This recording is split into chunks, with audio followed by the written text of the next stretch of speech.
Hello and welcome to my channel Happy Hours.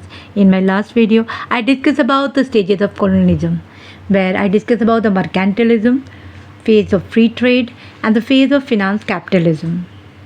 And also discussed about the land revenue administration, under which I discussed about the permanent settlement, Rohitwari settlement, and Mahalwari settlement.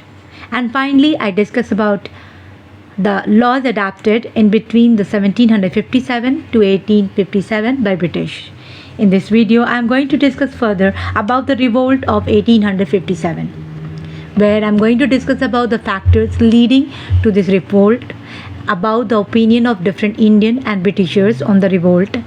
Then I am going to discuss about the regional variation, or we can say the spread of revolt in the different regions of India. Next, I am going to discuss about the impact of revolt. Lastly, the Queen's faulty proclamation in 1858. So, what are we waiting for? Let's start our discussion about the 1857 Kranti, or we can say the 1857 revolt. The beginning of colonization in 1757 led to the series of exploitation among the Indians. There were many revolts at local and regional level against the company, sometimes tribal, sometimes peasant, and the military also revolted. Even the civil rebellion we can see. In 1857, intensity of revolt was so high that it shook the backbone of company's rule in India. It also exposed the weakness of company's governance. Meanwhile, in 100 years, India became necessity of British government. There was huge colonial dependency. Therefore, British government could not take the risk of losing India. So after the revolt, rule of East India Company was established, and British Parliament had taken directly responsibility of India. There are many factors which resulted in revolt, like social, economic, political, military, and some immediate factors. I'm going to discuss about them one by one. First one is the social factor. Racial discrimination of companies' government in which Indians were not considered fit for the higher services. Indians were not allowed to mix with the Europeans. They suffered racial hatred and racial abuse. In 1848, British passed the law, Religious Disability Act. It is also known as the Lex Loci Act. Introduction of Christian missionaries, introduction of English, interference in social and religious affairs created comprehension among the conservative section of society. Therefore, large social group had participated in revolt. Next is the economic factor. British land revenue policies had disastrous impact on Indian peasants. Destruction of handicraft industries, growth of agricultural labor, and rural indebtedness created grave economic situation. Therefore, peasants and artisans, the most powerful production class of India, had revolted against the British. Next is the political factor, like Indian Raja, Nawab, and Jamindar lost their state due to British expansionist policies in 100 years of the company's rule. 60% of India had become British India. This disposes Raja, Nawab actively participated in revolt. Next is the military factor. Among the various social groups participated in revolt, intensity of military factor was very high. Military revolted mainly because of racial discrimination in terms of salary, pension, appointment, service conditions, dress, diet, promotions, etc. Postal Service Act 1854, which withdrew the free postal services for armed forces, had created huge discontentment. General Service Entitlement Enlistment Act 1856. This act was passed by Lord Canning. After this act, if Indian soldiers appointed in foreign land, they would not get extra allowance. However, the British were getting this. Hindu soldiers could not skip the duty while appointed in foreign in the name of losing caste and religious. Therefore, the discontentment of Indian soldier was very high. Military did not revolted only because of military factor, but peasant factor also guided them. Indian military was considered as peasants in uniform. So all the impact on peasantry was expressed by military. Now I am going to consider about the immediate factor. The immediate factor was like the introduction of Enfield rifle. It was said that the cartridge of this rifle was wrapped in the fats of cows and pigs. Therefore, Hindus and Muslims were reluctant to touch it. It was inauspicious for both. The first sign of revolt came from Mangal Pandey. He was soldier of 34th Native Infantry posted at Barakpur. He disobeyed the command of his commander, Lieutenant Bagh. He tried to kill Bagh. Mangal Pandey was overpowered by the other soldiers. He was first rebellion of the revolt of 1857 to lose the life. After the revolt of Mangal Pandey, the soldiers from Meerut and Bareilly revolted under the command of General Wakht Khan. He was not the general, he was named as general by the soldiers. The soldiers marched to Delhi and declared Bahadur Shah Zafar as the leader of rebellion. Now I am going to discuss about the Azamgarh Proclamation. It is related to the revolt of 1857, in which the privilege of the elite class will be restored after the exit of the British. Such promises were made in the proclamation. I am going to discuss about the nature of the revolt and about the opinion of different historians, such as V.D. Savarkar. He said it was first war of independence. He wrote a book with the same name.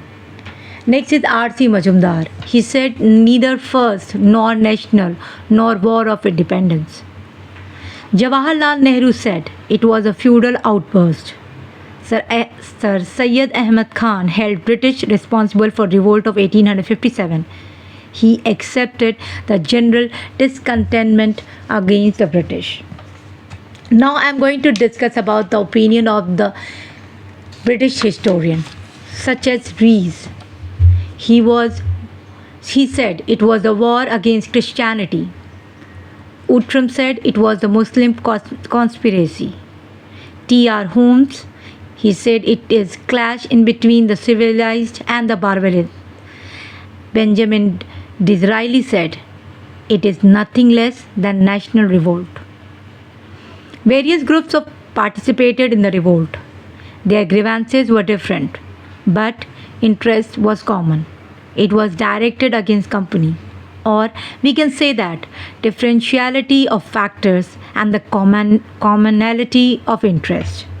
Now I am going to discuss about the regional violation, where I am going to discuss about the different region and the leaders and the people who suppressed this war and on what date it was suppressed. First is Delhi, where the leader was Bahadur Shah Zafar and Bakht Khan. It was suppressed by Nicholson and Hudson. Date was 21st September 1857. Kanpur, it was led by Nana Sahib and Tatya Tope, suppressed by Campbell, 6th September 1857. Lucknow, Begum Hazrat Mahal, and suppressed by Henry Lawrence and Campbell, suppressed by the date March 1858. Jhansi by Rani Lakshmibai, suppressed by Heroes, 3rd April 1858. Allahabad, Liaquat Ali by Colonel Neil, August 1858. Jagdishpur by Kumar Singh, suppressed by William Taylor and Vincent Iyer, 1858. Bareilly, Khan Bahadur Khan, Hudson, 1858. Faizabad, leader was Maulvi Ahmed Ullah, suppressed by Colonel Neil. Date is 1858. Fatehpur, leader is Azimullah, suppressed by General Renard, and the date was 1858. Now I'm going to discuss about the impact of revolt of 1857.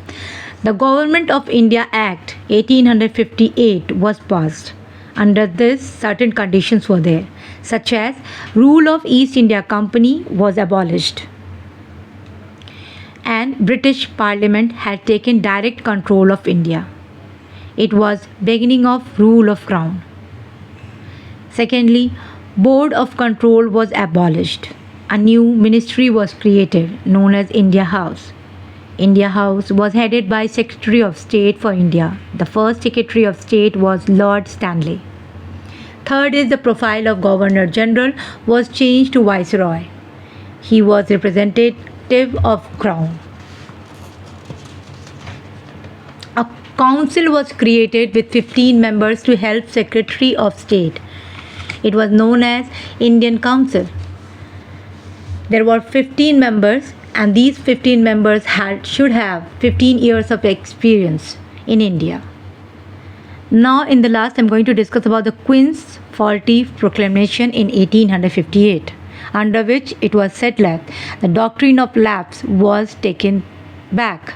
But even then, Burma was annexed in India in 1885, and the Burma was separated from India in 1935.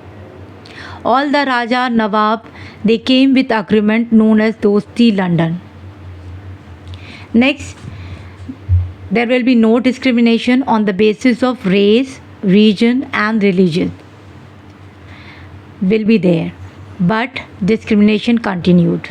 Indians were not considered fit for the higher services. Indian judges were not permitted to see the criminal cases of Europeans. In military, Indians did not move above the rank of Subedar. Indian military was categorized in two parts: martial and non-martial. Martial soldiers were those who actively participated in suppression of revolt. They got good service condition, better weapons and strategic employment. These were Sikh, Jat regiment and the Gurkhas. Under the non-martial, these were those who actively participated in the revolt of 1857. They were denied from basic facility, like soldiers of Bihar, Bengal, Awadh, etc.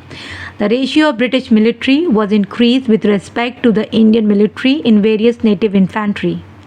In northern India, ratio was kept 1:2, and in southern India it was 2:5. The changes in 1858 was not a sudden change, but it was a long drawn policy of British rule. With this, we have understood about the revolt of 1857, about the various factors behind, and about the consequences also. And we have understood that this was not the first nor the last, and this was the reason for the rise of nationalism in India. With this, I am concluding. Hope you like it. So kindly share and subscribe. Thank you.